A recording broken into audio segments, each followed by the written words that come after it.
Some of them not so very old, in their 60s, even younger. Papery, thin skin, desiccated as a snake's husk of a skin, a maze of fine white wrinkles. Terrible to behold. Her own mother. Her grandmother. Telling herself, don't be silly. It will never happen to her. She wonders how old his wife is. He is a gentleman. He will not speak of his wife. She dares not ask.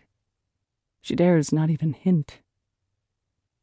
His face flushes with indignation. His wide, dark nostrils, like holes in his face, pinch as if he has smelled a bad odor. Very quiet, very stiff, he becomes, a sign of danger, so she knows to retreat. Yet, thinking, gloating, his wife is not young.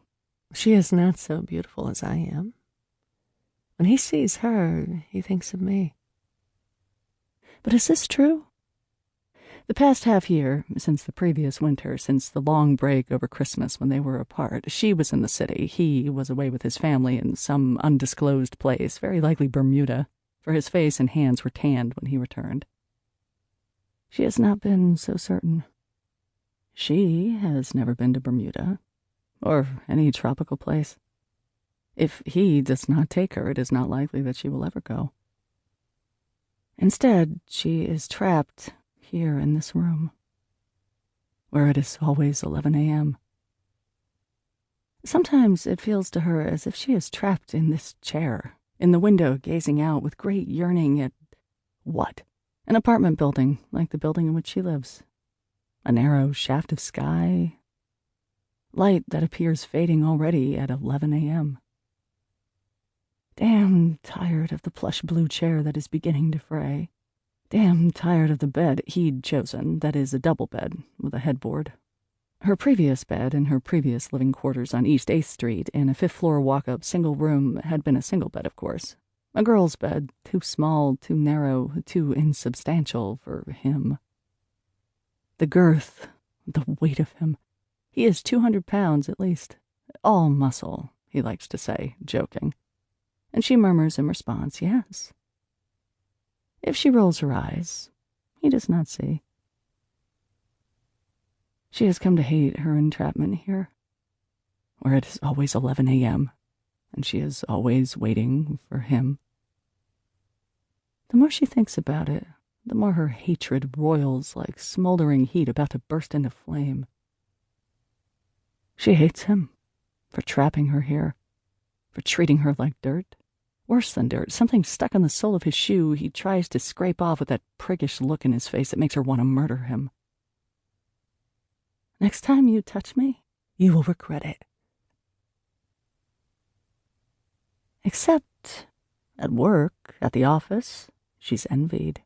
The other secretaries know she lives in the McGuire, for she'd brought one of them to see it once. Such a pleasure it was to see the look in Molly's eyes. And it is true, this is a very nice place, really. Far nicer than anything she could afford on her secretary's salary. Except she has no kitchen, only just a hot plate in a corner alcove, so it is difficult for her to prepare food for herself. Dependent on eating at the automat on 21st and 6th, or else, but this is never more than once a week, at the most, when he takes her out to dinner. Even then she has to take care. Nothing so disgusting as seeing a female who eats like a horse, he has said. She does have a tiny bathroom, the first private bathroom she'd ever had in her life. He pays most of the rent.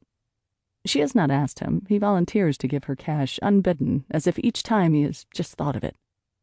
My beautiful girl, please don't say a word. You'll break the spell and ruin everything. What's the time? 11 a.m. He will be late coming to her. Always he is late coming to her. At the corner of Lexington and 37th, headed south, the one with the dark fedora, camel's hair coat, whistling thinly through his teeth.